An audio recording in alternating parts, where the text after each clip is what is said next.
আগামী দিনে আমি আপনাদের জানিয়ে রাখি, যাদের ঘরদোর তলিয়ে গেল, যাদের জমি জায়গা তলিয়ে গেল, তাদেরকে নিয়ে আমি কলকাতায় হাইকোর্টের দ্বারস্থ হব। কলকাতায় এসে অবস্থান বিক্ষোভ করতে হবে, কলকাতায় এসে প্রতিবাদ সংগঠিত করতে হবে, না হলে কলকাতার বাবুদের টনক নড়বে না। যদি গঙ্গার পদ্মার বাঁধ নির্মাণ হয়ে যায়, তাহলে প্রতি বছরে বছরে যে টাকাটা আসে বরাদ্দ হয় ওদের ক্ষতিপূরণের জন্য, তাহলে আমার পকেটে ঢুকবে না। ব্যর্থ মেয়র একদম, ব্যর্থতা ঢাকার জন্য নাটক করছে। আমরা দেখেছি যে কলকাতায় যে ভয়াবহ বন্যা হয়েছিল, সেই বন্যায় 24 ঘন্টার মধ্যে সেই বন্যার পরিস্থিতি অনেকটাই চেঞ্জ করেছে সরকার, কিন্তু তারপরেও কয়েকজনের মৃত্যু ঘটেছে।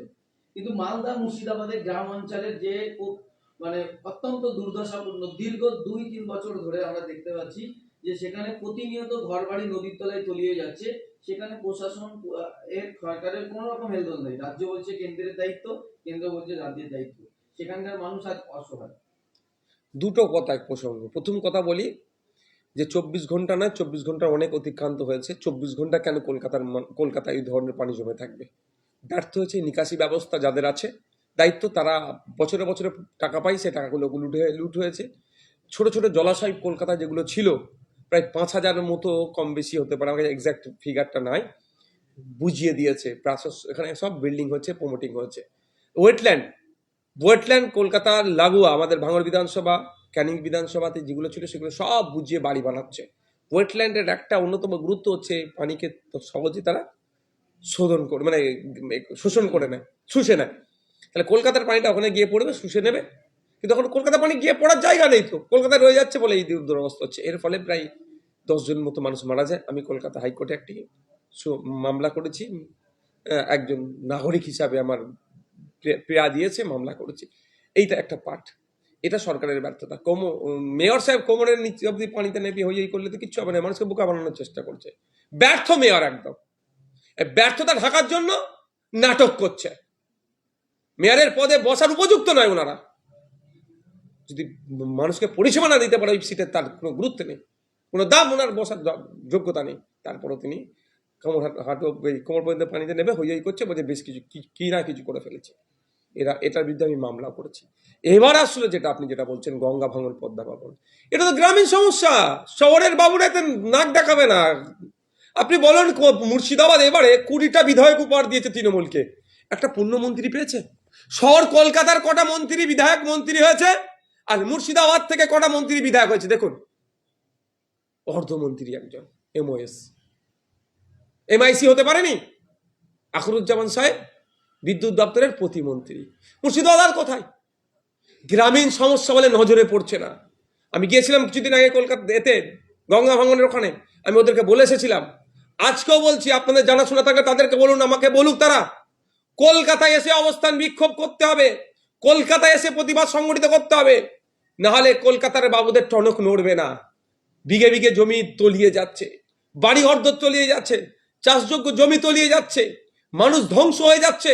কলকাতার বাবুরা শুধু দায় ঠেলাঠেলি করছে। দায় ঠেলাঠেলি বন্ধ করুন, মানুষকে বাঁচান। তবে আপনাদের একটা কথা বলে রাখি, যেভাবে জনস্বার্থ মামলা আমি কলকাতা হাইকোর্টে করেছি, কলকাতায় এই 10 জন মারা গিয়েছে, ক্ষতিপূরণের তদন্ত হওয়ার জন্য আগামী দিনে আমি আপনাদের জানিয়ে রাখি, যাদের ঘরদোর তলিয়ে গেল, যাদের জমি জায়গা তলিয়ে গেল, আমি তাদের সাথে কথা বলছি, তাদেরকে নিয়ে আমি কলকাতায় হাইকোর্টের দ্বারস্থ হব, আইনি লড়াই করব। তবে আইনি লড়াই চলবে, কিন্তু যারা ক্ষতিগ্রস্ত হচ্ছেন, যাদের বাড়িঘর তলিয়ে গেল, যাদের জমি জায়গা তলিয়ে গেল, তাদের বলবো ওই তারানগরে প্রতিবাদ করলে কিন্তু শহরের বাবুদের কানে পৌঁছাবে না। আসুন পরিবার পরিজন, বাড়ির বাচ্চাটাকেও নিয়ে কলকাতায় আসতে হবে, কারণ ওই বাচ্চার থাকার ঘরটা ধ্বংস হয়ে গেছে। কলকাতায় আসুন, প্রয়োজনে আমার সহযোগিতা যদি আপনারা চান, সম্পূর্ণ সহযোগিতা করব। পার্টির ঊর্ধ্বে গিয়ে আপনাদেরকে অবস্থান বিক্ষোভ করুন, প্রতিবাদ করুন, সরকারের কাছ থেকে জবাব নিন। নাহলে এই বিঘে বিঘে জমি চলে যাবে, কলকাতার শহরে বাবুরা যাবে, 2-4টে ছবি তুলবে, গঙ্গা বক্ষে পদ্মা বক্ষে, তারা ইলিশ উৎসব করবে, ফিস্ট করবে, চলে আসবে, বলবে দেখছি। আর রাজ্য বলবে কেন্দ্রের দোষ, কেন্দ্র বলবে রাজ্য দোষ। আমরা আছি কোথায়? রাজ্যে। আমাদের ইউনিয়ন অফ স্টেট, দেশের অন্তর্ভুক্ত একটা রাজ্যের মধ্যে। কিন্তু এখানে ল্যান্ড, যে জমির বিষয়টা কার? জমির বিষয়টা তো স্টেটের ইস্যু। যে জমি আমার ধ্বংস হয়ে যাচ্ছে, স্টেট এখানে মাথা মারছে না কেন? বোকা বানালে হবে? আবার অনেক জায়গায় বোঝানো হয় নাকি এই বাঁধকে নাকি করা যাবে না, এই ভাঙনকে নাকি রোধ করা যাবে না। কে বলেছে? আমরা অনেকে দীঘায় ঘুরতে যাই, আমাদের এখানে সব থেকে বড় বিচ দীঘা। দীঘাতে যেভাবে এসে সমুদ্রের ঢেউ এসে আছড়ে পড়ে ঘাটে পারে, তো ভেঙে ঢুকে যায় না। তো তো ওখানেও তো কংক্রিটের বাঁধের নির্মাণ আছে, সে নির্মাণ ভেদ করে কি ঢুকতে পারে? তাহলে কেন গঙ্গা আপনার ওই ধরনের কংক্রিটের বাঁধ নির্মাণ করা যাবে না? কেন পদ্মার বাঁধ নির্মাণ করা যাবে না, যার পরে আর ভেঙে ঢুকবে না? যদি গঙ্গার পদ্মার বাঁধ নির্মাণ হয়ে যায়, তাহলে প্রতি বছরে বছরে যে যে টাকাটা আসে বরাদ্দ হয় ওদের ক্ষতিপূরণের জন্য, তাহলে আমার পকেটে ঢুকবে না? না, আমার পকেটে টাকা ঢোকার জন্য অত মানুষকে আমি ধ্বংসের দিকে ঠেলে দিচ্ছি। আর যাদেরকে আপনারা ভোটে জিতে বিধানসভার, আইনসভার, লোকসভার মধ্যে পাঠিয়েছেন, তাদের ভূমিকা কি? তারা গিয়ে কেন সওয়াল করছে না?